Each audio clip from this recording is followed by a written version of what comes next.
JLKM ने अपना घोषणा पत्र जारी कर दिया है। इस घोषणा पत्र में प्रमुख रूप से 75 बिंदुएं हैं। आज हम आपको यहाँ मुख्य रूप से 20 बिंदुओं की ओर आपका ध्यान आकर्षित करेंगे। पहला है खतियान आधारित स्थानीय नीति और नियोजन नीति बनाई जाएगी। यदि जयराम महतो की नेतृत्व वाली JLKM पार्टी सरकार में आती है तो वो खतियान आधारित नीति बनाएगी। दूसरा है पारा शिक्षकों और आंगनबाड़ी सेविकाओं के लिए वेतनमान लागू किया जाएगा। ये उनका बहुत ही पुराना और लंबित मांग है। ये मांग अगर पूरी हो जाती है तो एक बड़े वर्ग को लाभ होगा। पारा शिक्षकों को और आंगनवाड़ी सेविकाओं के लिए ये बहुत ही पुराना मांग है और जैसा कि JLKM पार्टी ये वादा कर रही है कि ये उनका वेतनमान वो लागू करेगी। तीसरा जो बिंदु है, प्रमुख बिंदु, वो है लड़कियों के लिए KG to PG मुफ्त शिक्षा। लड़कियों के लिए KG to PG मुफ्त शिक्षा बहुत ही अच्छा वादा है। चौथा है पंचायतों में डिजिटल लाइब्रेरी, बहुत ही सुंदर, ये एक यूनिक वादा है JLKM पार्टी का। इससे ग्राम में जो बच्चे अच्छी पुस्तकें पढ़ने से वंचित हो जाते हैं उनके लिए बहुत ही अच्छा है। पांचवा है सरना धर्म कोड लागू होगा। ये हमारे आदिवासी भाइयों के लिए एक बहुत ही पुरानी मांग है। इनसे उनकी इच्छा की पूर्ति होगी। सरना धर्म कोड लागू होगा।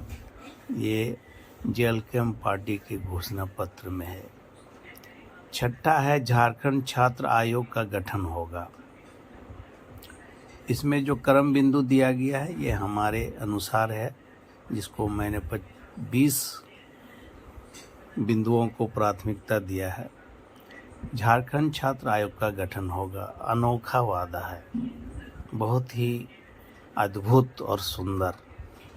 सातवां है स्थानीय नीति 100 दिनों में लागू होगी।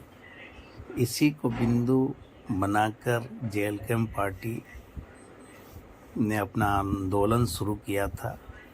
ये अगर उनकी सरकार आती है तो स्थानीय नीति 100 दिनों में लागू होगी। आठवां है बेकार पड़ी अधिग्रहित जमीन मूल रैयतों को वापस दिलाई जाएगी। कल कारखानों के पास जो अतिरिक्त ज़मीन पड़ी हुई है बेकार वर्षों से, उसको फिर से मूल रैयतों को वापस दिलाई जाएगी। बहुत ही अनोखा वादा है। इससे बहुत ही रैयतों को जो गरीब हो गए हैं अब उनको वापस मिल जाएगी और फिर से खेती बाड़ी कर सकेंगे या किसी और काम में अपना उपयोग लाएंगे। बहुत ही सुंदर वादा है।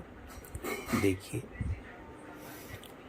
नौवां है चरणबद्ध तरीके से आउटसोर्सिंग को समाप्त कर स्थानीय युवकों को रोजगार दिया जाएगा।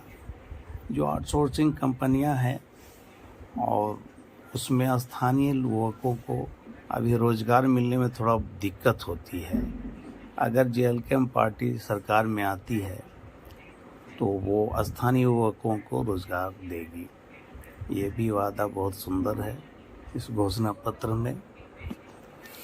देखिए, 10वां जो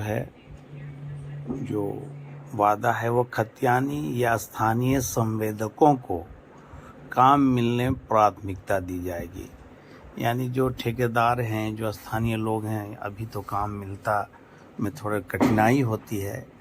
JLKM पार्टी का ये वादा है कि अगर उनकी सरकार आती है जयराम महतो के नेतृत्व में तो वो स्थानीय संवेदकों को प्राथमिकता देगी काम मिलने में। बहुत ही सुंदर वादा है। इससे स्थानीय जो हमारे ठेकेदार हैं, जो काम करने वाले, उनको लाभ होगा। 11वां है भ्रष्टाचार मिटाने के लिए जिला और प्रखंड स्तर पर एसीबी की टीम तैनात की जाएगी। एकदम अनोखा टाइप का वादा है और बहुत ही सुंदर है। हमारे जो स्थानीय कार्यालयों में जो भ्रष्टाचार व्याप्त है या जिसका इल्ज़ाम जनता के द्वारा लगाया जाता है, उसमें बहुत ही अंकुश लगेगा। अगर ये पार्टी सरकार में आती है, जेएलकेएम पार्टी, और ऐसा करती है तो ये एक अनोखा प्रयोग होगा और इससे जो जनता त्राहिमाम करती है उससे उसको छुटकारा मिल जाएगा। 12वां है, प्रत्येक वर्ष जेपीएससी की परीक्षा ली जाएगी। अभी तक जो देखा गया है कि जेपीएससी नियमित रूप से, चाहे जो भी कारण रहा हो, परीक्षा आयोजित नहीं कर पाती है। इससे जो बच्चे परीक्षा की तैयारी करते हैं वो कुंठित हो जाते हैं।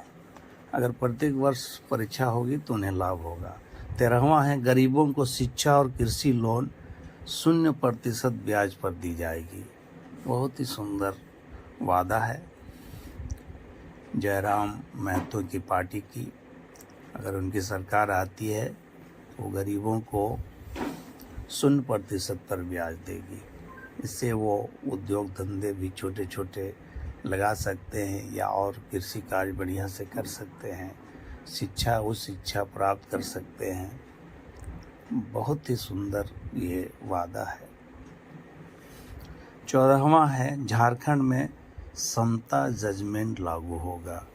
यह भी उनका वादा अनोखा टाइप का है और अगर जेएलकेएम पार्टी सत्ता में आती है तो ये वादा पूरा करेगी। 15वां है, प्रवासी मजदूर बीमा लागू होगा।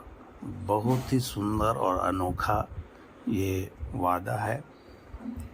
इस घोषणा पत्र में ये जो वादा किया गया है बहुत ही सुंदर है।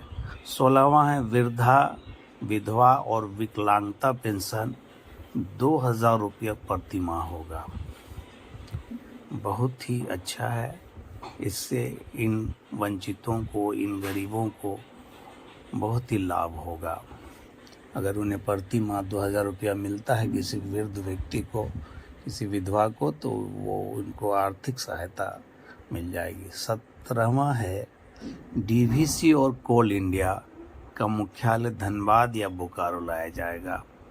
ये लगभग जेएमएम का भी यही मांग था, लेकिन पता नहीं किन कारणों से वो ये वादा नहीं पूरा कर पा रही है। लेकिन जेएलकेएम पार्टी ये वादा कर रही है जनता से कि अगर उनकी सरकार आएगी तो उनका मुख्यालय यहाँ लाया जाएगा। 18वां है, झारखंड आंदोलनकारी के आश्रितों को सरकारी नौकरियों में 5% आरक्षण दिया जाएगा। बहुत ही सुंदर ये झारखंड आंदोलनकारियों के लिए, जिन्होंने बहुत ही तकलीफ़ें सहकर झारखंड राज्य को अलग किया है, अगर उनके आश्रितों को ये लाभ दिया जाता है तो बहुत ही अच्छा होगा।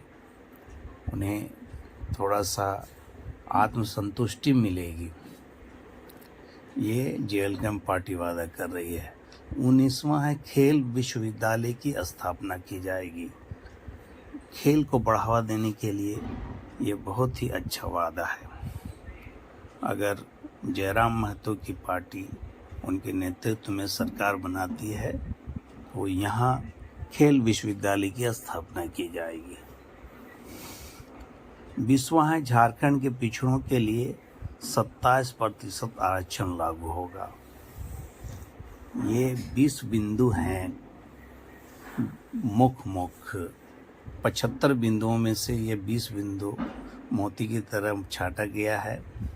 ऐसे तो उनका 10 बिंदु है प्रमुखता में, लेकिन मैं यहाँ विश्लेषण के लिए 20 बिंदु रखा हूँ।